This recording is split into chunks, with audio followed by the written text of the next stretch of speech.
Hi everyone, my name is Vaman, and today we will be learning about the rivers of India. Here are the five main rivers we'll be learning about today: the Indus, Brahmaputra, Ganga, Yamuna, and Kaveri River. Each of these five rivers have a story behind it that makes it very, very important to India's history. So let's start with the Indus River. So the Indus River has the title of being the longest river in India at 1,802 miles long. It goes to four different countries: the India, Pakistan, Tibet, and Afghanistan. Funny thing is that even though the Indus River is related to India, most of the river is actually in Pakistan. So they named the river after India, but the majority of this river was actually located in Pakistan. The land around this river is very, very fertile, which means it's very good for agriculture and farming. So many civilizations actually end up living beside this river because of all this resources it had, like food and water, and they were able to grow all these different crops on it. The river goes through two different mountain ranges, the Himalayas and the Zanskar Mountains. I'm sure you guys all know what the Himalayas are. They contain the gigantic Mount Everest. At 29,032 feet tall, it is the tallest mountain in the world. The Zanskar Mountains are a little bit less well known, but they're just as important. On the sides of the picture, you can see there are huge mountains just surrounding this river. These are the Zanskar Mountains. The average height of these mountains are 19,000 feet tall, which is extremely tall. The story behind the Indus River goes like this. Once upon a time, there was a tyrant, Mirksha. And a tyrant means a very cruel, brutal leader who does not treat his citizens or subjects kindly. He always gets mad at them and tortures them. So this king, Mirksha, was a tyrant, and he was very rude to everyone, especially the Hindus. Since he was an Islamic person, he was very rude to the other religion, the Hindus. So the Hindus were living under his tyranny. And one day, Mirksha decided, I'll force everyone to convert to Islam. And he went to the Hindus and said, you must convert to Islam or you will die. And the Hindus were panic stricken. They didn't know what to do. All they can do is either die or convert. And obviously, they didn't want to convert because it was they had their own religion. They couldn't just convert to some other religion. They had to stick with theirs. So they pleaded with the king, Mirksha, and asked, please give us at least 40 days to make a decision. And Mirksha agreed. So these 40 days, Hindus spent praying to their God and asking for help because God was the only person who could ever save them from this situation. So they pleaded and pleaded and pleaded. 40 days were up, and they came back. Mirksha came and asked, so what is your choice? Are you going to convert or die? The Hindus didn't know what to say, and they were kind of stuck there. And all of a sudden, there was a bright flash of light. Everyone was blinded by this light. And from this light, once it dimmed down, came a god, Lal. Now, this god is a very, very powerful god, but he's also very peaceful. He doesn't want any violence. He likes to have everyone be equal and happy. So the king, Mirksha, notices this and immediately bows down, realizing who this person was. And he asks for forgiveness. And the god forgive Mirksha and said, please do not treat any subjects like this. Treat them all the same, regardless of religion. And then he turned to the Hindus and he said, from now on, you shall be protected by the king Mirksha. And the Hindus bowed down too. After this, the god left and disappeared. The Hindus were very happy, and so was Mirksha. Mirksha, from now on, treated everyone equally, regardless of religion. And the Hindus named a river nearby after the god.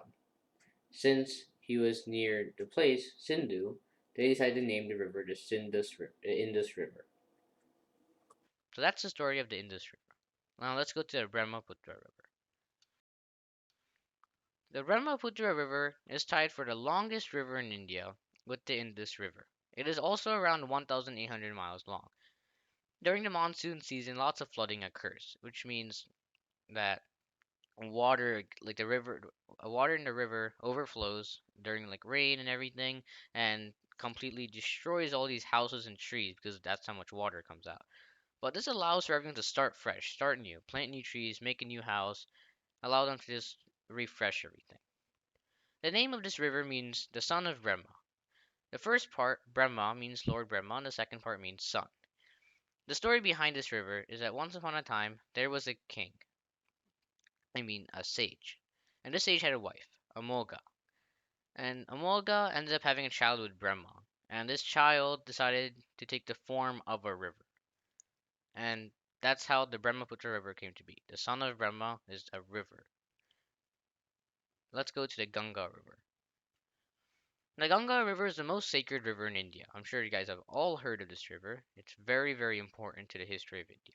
It is 1,569 miles long. That's more than half the size of the United States. That's huge. Many different animals and birds and underwater creatures all rely on the Ganga River for food because it's such a good place to live and has a lot of food. Unfortunately, it's very, very polluted. In fact, it's the fifth most polluted river in the world because so many people throw trash and all this garbage in it, which causes it to become polluted. Just like the Indus River, though, many civilizations live near Ganga because it has such fertile land and agriculture and crops can grow very easily. The story behind this river is very interesting. There was a king, King Sagra, and this king was blessed with 60,000 sons. Imagine that, 60,000 sons. That's a lot. And these 60,000 sons were tall, bold, and strong, but they were very arrogant, selfish, and mean. Now, that's not very good to have.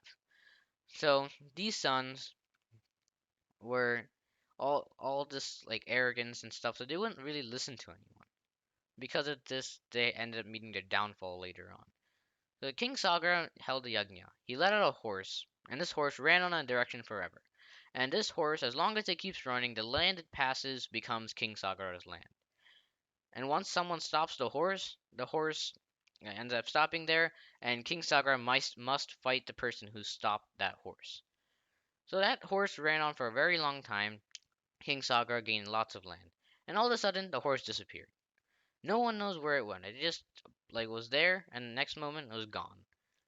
Now that's weird because if someone stopped that horse, they would have came out and challenged King Sagar, but no one did. So he sent out 60,000 sons to go find this horse. And the 60,000 sons found the horse in a cave next to Sage Kapila. And this sage is very, very powerful. He did lots of penance and all of this, which allowed for him to become so powerful. So these 60,000 sons were very arrogant, rude, and selfish that they immediately started pointing fingers at the sage and said, "Hey, you're the one who stole it." And they started insulting him, calling him names, and all their stuff like that. Not very nice, especially to a sage who does so much. The sage, he was in a penance, and he opened his eyes in the first time in many years. And when he opened those eyes and he looked at the suns were gone. He turned all those suns into ash with one look of his eyes. That's how powerful that sage was. King Sagar heard of this news and was very upset because he just lost 60,000 sons. And he sent out Amshuman to the sage. And Amshuman went to the sage, and unlike his uncles, because Amshuman was their nephew, Amshuman came to the sage and humbly bowed down, praying for asking for forgiveness for what his uncles have done. And the sage Kapila, it may have been very harsh to his uncles, but he's also a very kind-hearted person. So he accepted Amshuman's apologies and gave him forgiveness. And Amshuman asked, "What can I do to purify the souls of my uncles?" Because his uncles were just incinerated. So their souls are just moving around endlessly. They're not going to go to heaven because they did such a treacherous thing. The only way to purify those souls is to bring down River Ganga. Now, River Ganga was still in the heavens. It was not on earth yet. So Amshuman had to bring down the River Ganga from the heavens. Amshuman thinking this was like, oh my god, how am I supposed to do such a thing? This is very hard. But he tried his best. He prayed to God. He did everything he can, but he wasn't able to do it. He had a son, Dilipa, and Dilipa did the same thing to bring down that river to the earth so to purify his ancestors, but he was not successful. And then Bhagirath, the son of Dilipa, came. Now, Bhagirath's name stands for one who does great work. You'll understand why he's named after this later on. So Bhagirath knew he had to bring down River Ganga to purify the souls of his ancestors. So he went and prayed to Ganga for a very, very long time. And eventually Ganga answered his prayers and said, I will come down. But Ganga was a little bit arrogant. She came down with such speed, she was going to destroy the earth with that speed. And Bhagirath got scared. He's like, if I destroy the earth, not very good, obviously, because if the earth goes, everyone goes. So Ganga was coming down at such a fast speed, but and Bhagirath ended up praying to Shiva, and Shiva came into the rescue and captured Ganga in his hair, which slowed her fall. And then Shiva let Ganga out on these little streams, so she can actually get to the earth. So she got down to the earth and followed Bhagirath all around. So Ganga continued to follow Bhagirath until they saw some sages. They were doing a sacrifice or a ritual, and one of these sages' names was Janu. So Ganga, being water, went over to that yagna, which was actually some fire, and doused the flames. This very angered those sages, and Sage Janu was extremely angry. So he sucked up River Ganga in his mouth, and Bhagirath got very sad. He was begging the sage, "Please let her go because I need her. I spent so much time trying to bring her back down. It would be a shame if this all goes to waste."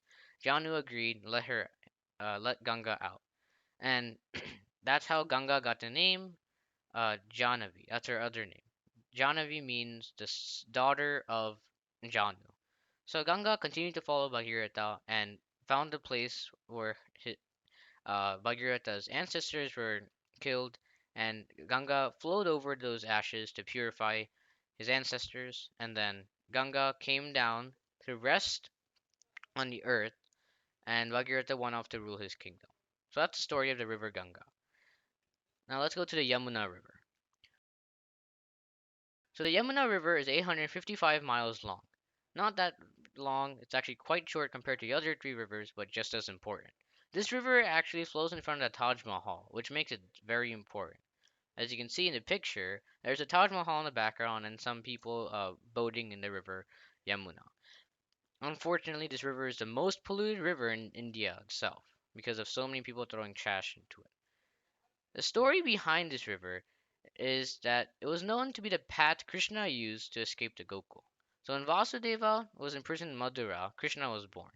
And when Krishna was born, the entire prison fell silent. No one was awake except Vasudeva and Krishna.